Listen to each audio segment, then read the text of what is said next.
Bonjour, vous êtes encore le bienvenu à cette dévotion Glory Realm. C'est ici une bonne journée glorieuse, c'est la journée que l'Éternel a faite et nous nous réjouirons et nous nous égarerons en elle. Dieu a quelque chose de bon, quelque chose de merveilleux, formidable pour vous. Et moi aujourd'hui, nous sommes contents, nous sommes heureux d'être vivants, pas seulement à ajouter un jour, mais une autre occasion pour donner gloire à Dieu. Nous sommes ici pour un bout et nous accomplirons l'agenda de Dieu aujourd'hui et pour le reste de notre vie à la gloire de Dieu. Merci encore pour avoir en part dans cette émission. Nous voulons continuer aujourd'hui d'où nous avons fini hier. Nous avons lu dans Matthieu chapitre 7 et nous avons parlé de Jésus, ce que Jésus a dit aux foules, parler de la réalité de la porte étroite et la porte large. Et pour ceux qui passent par la porte étroite, ils ont par la porte étroite, ils ont à la vie éternelle. Et il faut essayer d'y entrer par cette porte-là. Mais ceux qui entrent par la porte large, le chemin large, il y en a beaucoup. Mais malheureusement, ça mène à la destruction. Et vous savez, beaucoup de fois, les gens, ils manquent le plan de Dieu parce qu'ils sont mal dirigés. Mais aujourd'hui, nous ne voulons pas que vous soyez égarés. Jésus parlait de la réalité de ça. Aujourd'hui, beaucoup de gens, ils veulent aller à l'église, ils veulent avoir part dans une activité religieuse, mais beaucoup de gens ils ne prennent pas attention de où ils vont. Les Écritures disent qu'il faut éprouver tous les esprits pour savoir s'ils sont de Dieu. Jésus parlait et après avoir parlé de la porte étroite et la porte large, il a parlé aussi. Il dit qu'il faut toujours savoir les faux, les vrais prophètes et les faux prophètes. Considérons ça maintenant. Matthieu chapitre 5, verset 15. Et voici ce que dit la parole de Dieu. Gardez-vous des faux prophètes qui viennent à vous habillés comme des moutons, mais à l'intérieur, ils dévorent, ils sont des loups ravisseurs. Gardez-vous. Il dit, gardez-vous des faux prophètes. Beaucoup de gens, ils veulent avoir en part dans une activité religieuse tant que le nom de Dieu est attaché. Non, Jésus a dit qu'il y aura des faux prophètes. Un autre mot, même que vous voulez vivre une bonne vie à la gloire de Dieu, il faut faire attention que vous n'êtes pas sensible autour et farce maléfique des faux prophètes. Jésus les appelait faux prophètes. Pourquoi? Cette écriture est formidable. Comment sait-on un vrai prophète et donc faux prophètes? Concernant les écritures, gardez-vous des faux prophètes qui viennent à vous habillés comme des brebis, mais au-dedans, ils sont des loups ravissants. Jésus a dit, il vient habillé comme des moutons, comme des brebis. En autre mot, leur comportement, leur apparence, peut-être ils portent une grande Bible dans la main ou ils portent une croix sur le cou et peut-être il use le langage religieux. Que Dieu vous bénisse. C'est bien. Alléluia. Gloire à Dieu. Ça ne fait pas quelqu'un un prophète. Si quelqu'un prie au nom de Jésus, ça ne signifie pas qu'il est un vrai prophète ou un serviteur de Dieu. Les Écritures disent qu'il faut éprouver tous les esprits pour assurer qu'ils sont de Dieu.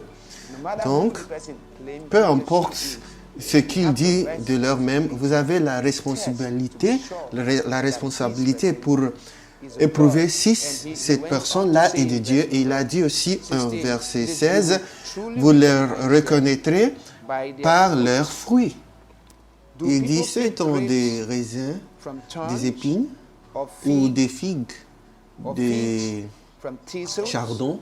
Même ainsi, tout arbre sain porte de bons fruits, dignes d'admiration, mais l'arbre maladif, pourrissant, sans valeur, porte des mauvais fruits sans valeur.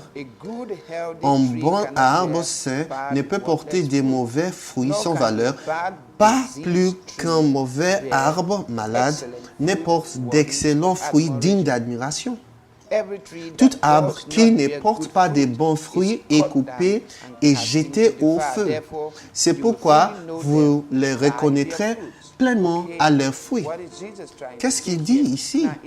Si quelqu'un prétend être un serviteur de Dieu, il prêche la parole, mais derrière, sa vie est contraire à ce qu'il prêche. Cette personne-là est un faux prophète. Parce que s'il était un vrai prophète, il pratiquera ce qu'il prêche. Il y a ceux qui disent, suis ce que je dis, pas ce que j'ai fait. Mais Paul a dit, soyez mes imitateurs comme je suis l'imitateur de Christ. Si c'est de Dieu, ça portera le fruit qui donnera la gloire à Dieu. Examinez-vous. Si vous découvrez qu'il y a quelqu'un qui prétend être un serviteur de Dieu, mais il monte encore, quelqu'un qui prétend être un serviteur de Dieu, mais il a part dans l'activité de moralité sexuelle, gardez-vous, parce que ça, c'est contraire à ce que la parole de Dieu dit. S'il est un serviteur de Dieu, il ne doit pas avoir en de telles choses, parce que Jésus a dit, s'il est un bon arbre, il portera de bons fruits. On ne sait pas des bons fruits à de mauvaises arbres. On va continuer demain, mais maintenant, je voudrais que vos antennes soient en place et éprouver tout esprit. Et le meilleur moyen est de savoir ce que dit la parole de Dieu. Comme nous étudions la parole de Dieu, on va continuer demain. Nous allons considérer la différence et nous saurons ce que signifie marcher dans la voie de Dieu et identifier qui est un vrai serviteur de Dieu et qui n'est pas. Si vous n'êtes pas sauvé, il sera très difficile pour vous pour savoir qui est un serviteur de Dieu, qui est un prophète de Dieu. Vous devez donner votre vie à Jésus. Vous devez lui demander pour son aide. Si vous avez été une victime des faux prophètes et des faux prophéties, enlevez vos yeux de cet homme-là et fixez vos yeux. Mettez vos yeux sur Jésus. Peut-être c'est parce que vous avez mis vos yeux sur un homme au lieu du Seigneur que vous avez été escroqué et manipulé. Vous devez mettre vos yeux sur le Seigneur. Les Écritures disent que regardons Jésus, l'auteur et le consommateur de la foi. Si vous n'avez pas fait cela, demandez de Dieu la miséricorde. Si vous ne le savez pas, invite-lui maintenant et prie avec nous et dites, Seigneur Jésus, je viens à toi aujourd'hui, je demande pour ta miséricorde, prends en charge ma vie, règne en ma vie. Je veux que tu sois le Seigneur de ma vie, je veux te servir pour le reste de ma vie. Pardonne-moi mes péchés, lave-moi de mes péchés et fais de moi un de tes enfants. Je te reçois aujourd'hui comme sauveur. Et comme Seigneur, si vous avez prié cette prière, je décrète votre vie ne sera jamais la même. Et je décrète tout ira bien pour tous ceux qui regardent cette émission. C'est bien avec votre corps, votre âme et votre esprit. Ayez une bonne semaine, une semaine glorieuse. Vous êtes bénis et vous êtes élevés au nom de Jésus.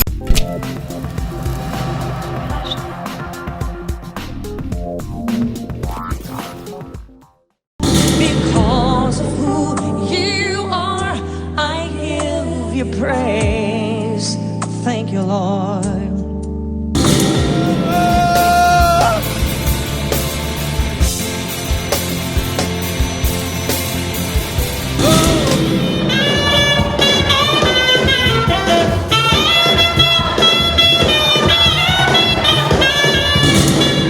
We should go on with the ceremony. I don't get you.